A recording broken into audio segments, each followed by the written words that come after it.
2 பரிமாணத்துல ஒரு நேர்கோடு ரொம்ப சிம்பிள் இல்லையா?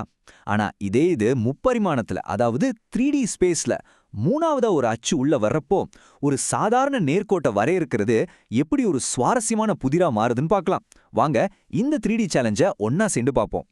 நம்மளோட முக்கியமான கேள்வி இதுதான். ஒரு தட்டையான பேப்பர்ல y = mx + c அப்படின்னு ஈஸியா எழுதிடலாம். ஆனா நீளம், அகலம், உயரம்னு 3 பரிமாணங்கள் இருக்கிறப்போ ஒரு கோட்டுக்கான சமன்பாட்டை எப்படி எழுதுறது? இங்கதான் விஷயமே சுவாரஸ்யமா மாறுது. இப்ப இத பாருங்க. இடது பக்கம் 2Dல ஒரு கோடு தனியா இருக்கு. ஆனா வலது பக்கம் பாத்தீங்கன்னா 3Dல ஒரு கோடுங்கிறது தனியா இருக்கவே முடியாது. அது எப்பவுமே பிளேன்ஸ் அதாவது தளங்களோட சம்பந்தப்பட்டே இருக்கும். சொல்லப்போனா ஒரு கோடுங்கிறதே 2 தளங்கள் வெட்டிக்கிற இடம்தான். இந்த ஒரு புது பார்வையெல்லாம் நாம இன்னைக்கு நல்லா புரிஞ்சுக்க போறோம். சரி, இந்த டாபிக்க நாம 5 ஸ்டெப்பா பிரிச்சு பார்க்கலாம். முதல்ல 3D கோடுனா என்னன்னு அதோட அடிப்படைய புரிஞ்சுப்போம். அப்புறம் அதுக்கு எப்படி சமன்பாடு எழுதுறதுன்னு பார்ப்போம்.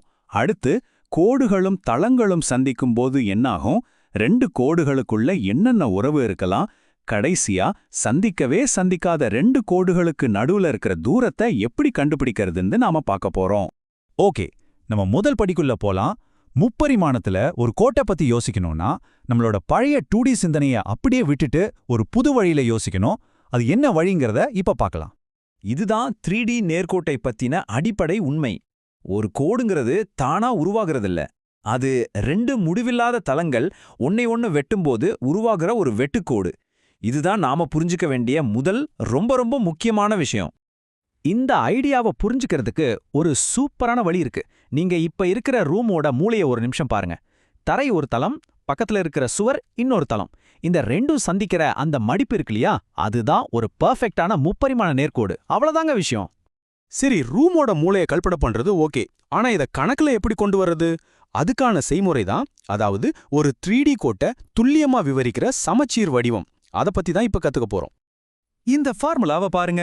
பார்க்கத்தான் கொஞ்சம் சிக்கலா தெரியலாம். ஆனா இதுக்குள்ள இருக்கிறது 2 சிம்பிளான விஷயம்தான். ஒன்னு x1, y1, z1. இது அந்த கோட்டு மேல இருக்கிற ஒரு ஸ்டார்டிங் பாயிண்ட். ரெண்டாவது கீழே இருக்கிற L, M, N. இது அந்த கோடு எந்த டைரக்ஷன்ல போகுதுன்னு காட்டுற எண்கள். சிம்பிளா சொன்னா ஒரு புள்ளி, ஒரு திசை, அவ்வளவுதான். சரி, 2 தளங்களோட சமன்பாடுகளை வச்சு இந்த அழகான சமச்சீர் வடிவத்தை எப்படி கொண்டு வர்றது? இது ஒரு 3 ஸ்டெப் ப்ராசஸ் தான். ஸ்டெப் 1, அந்த 2 தளங்களும் வெட்டிக்கிற கோட்டோட திசையை கண்டுபிடிக்கணும். ஸ்டெப் 2, அதே கோட்டு மேல இருக்கிற ஏதாவது ஒரு புள்ளியை கண்டுபிடிக்கணும். கடைசியா ஸ்டெப் 3, அந்த புள்ளியையும் திசையையும் எடுத்து நம்ம சமச்சீர் வடிவ ஃபார்முலால போட்டா வேலை முடிஞ்சுது. இப்போ நம்ம கையில ஒரு பவர்ஃபுல்லான டூல் இருக்கு. இத வச்சு என்னெல்லாம் பண்ணலாம்? 3D ஸ்பேஸ்ல கோடுகளும் தளங்களும் சந்திக்கும் போதும் பிரதிபலிக்கும் போதும் என்னென்ன சுவாரஸ்யமான விஷயங்கள் நடக்குதுன்னு இப்ப நாம ஆராயலாம். ஒரு பேப்பரை ஒரு பென்சில் குத்துனா எப்படி இருக்கும்? அதே மாதிரி தான் ஒரு கோடு ஒரு தளத்தை ஒரே ஒரு புள்ளியில ஊடுருவி போக முடியும். நம்மகிட்ட இருக்கிற கணித கருவிகள் மூலமா அந்த சந்திப்பு புள்ளி எதுங்கிறது ரொம்ப துல்லியமா ஒரு லேசர் மாதிரி நம்மால கணக்கிட முடியும். இப்ப நாம இன்னும் ஒரு படி மேல போய் ஒரு சுவாரஸ்யமான புதிரை பார்க்கலாம். ஒரு தளத்தை ஒரு கண்ணாடி மாதிரி நினைச்சுக்கோங்க. அதுக்கு மேல Pன்னு ஒரு புள்ளி இருக்கு. அந்த கண்ணாடியில அதோட பிம்பம், அதாவது Qங்கிற புள்ளி எங்க தெரியும்? அதனுடைய பிம்பத்தை நாம எப்படி கண்டுபிடிக்கிறது? அடுத்த ஸ்லைட்ல பதில பார்க்கறதுக்கு முன்னாடி நீங்களே ஒரு செகண்ட் யோசிச்சு பாருங்களேன். இதோ பதில். Pல இருந்து அந்த தளத்துக்கு ஒரு செங்குத்தான கோட்டை வரையணும். அது அந்த தளத்தை வெட்டுற புள்ளிய கண்டுபிடிச்சு அதே தூரத்துக்கு அந்த பக்கமா நீட்டினா நமக்கு Q கிடைச்சிரும். பாத்தீங்களா, நம்ம ஏற்கனவே கத்துக்கிட்ட கோடு மற்றும் தளத்தோட சமன்பாடுகளை வச்சு பார்க்கறதுக்கு ரொம்ப கஷ்டமா தெரியற இந்த புதிரை எவ்வளவு ஈஸியா சால்வ் பண்ண முடியுதுன்னு. சரி, இதுவரைக்கும் ஒரு கோடு ஒரு தளம் பத்தி பார்த்தோம். இப்போ விஷயத்தை இன்னும் கொஞ்சம் சுவாரஸ்யமா ஆக்கலாம். 3D ஸ்பேஸ்ல 2 கோடுகள் இருந்தா அதுங்களுக்குள்ள என்ன மாதிரி உறவுகள்லாம் இருக்கலாம்? 2 கோடுகளுக்கு நடுவுல 3 விதமான உறவு தான் சாத்தியம். ஒன்னு, அதுங்க இணையா போகலாம், அதாவது பேரலலா, எப்பவுமே சந்திக்காம. இல்லனா ஒரே ஒரு புள்ளியில வெட்டிக்கலாம், அதாவது இன்டர்செக்டிங். ஆனா இந்த 3வது வகை தான் 3Dக்கு மட்டுமே ஸ்பெஷலான ஒரு விசித்திரமான உறவு. சாய்ந்த கோடுகள், அதாவது ஸ்கியூ லைன்ஸ். இதுங்க இணையாகவும் இருக்காது, ஆனா ஒன்னை ஒன்னு வெட்டிக்கவும் செய்யாது.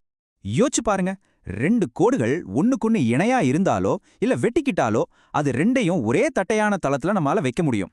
இந்த ஃபார்முலா அதை தான் டெஸ்ட் பண்ணுது. இதோட மதிப்பு 0, அதாவது 0ன்னு வந்தா ஆமா அந்த 2 கோடுகளும் ஒரே தளத்துல தான் இருக்குன்னு அர்த்தம். ஆனா ஒருவேளை மதிப்பு 0 வரலன்னா அப்ப அதோட அர்த்தம் அந்த 2 கோடுகளையும் ஒரே தளத்துல வைக்கவே முடியாது. அதுங்க தான் சாய்ந்த கோடுகள். இப்ப நாம இந்த பகுதியோட கிளைமேக்ஸுக்கு வந்திருக்கோம். 3D ஜாமெட்ரியோட ரொம்பவே ஒரு சவாலான விஷயத்த நம்ம இப்ப பார்க்க போறோம். அது என்னன்னா, சந்திக்கவே சந்திக்காத, இணையாகவும் இல்லாத 2 சாய்ந்த கோடுகளுக்கு நடுவுல இருக்கிற மிக குறைஞ்ச தூரத்தை கண்டுபிடிக்கிறது. ஆனா கோடுகள் சந்திக்கவும் இல்ல இணையாகவும் இல்லன்னா அதுங்க எவ்வளவு தூரத்துல இருக்கு? இந்த சாய்ந்த கோடுகளோட புதிரை தான் நாம இப்ப தீர்க்க போறோம். அதுக்கான கருவிகள் நம்மகிட்ட ஏற்கனவே இருக்கு. இந்த ஃபார்முலாவை பார்த்து யாரும் பயப்பட வேண்டாம். இது பார்க்க தான் பெருசா இருக்கே தவிர நாம ஏற்கனவே பார்த்த ஐடியாக்களோட ஒரு புத்திசாலித்தனமான கலவை தான். சிம்பிளா சொல்லணும்னா இதோட மேல் பகுதி 2 கோடுகள்ல இருக்கிற புள்ளிகளை பத்தியும் கீழ்ப்பகுதி அந்த கோடுகளோட திசைகளை பத்தியும் சொல்லுது. இது ரெண்டையும் ஒன்னா சேர்க்கும்போது அந்த 2 கோடுகளுக்கும் நடுவுல இருக்கிற செங்குத்தான, அதாவது மிக குறைஞ்ச தூரம் நமக்கு கிடைச்சிரும். இங்க பாருங்களேன், ஒரு நிஜ கணக்குல இருந்து நம்பர்ஸை எடுத்து போடும்போது அந்த பெரிய ஃபார்முலா எவ்வளவு சிம்பிள் ஆகுதுன்னு. கோட்டோட புள்ளி அதோட திசை, 2வது கோட்டோட புள்ளி அதோட திசை.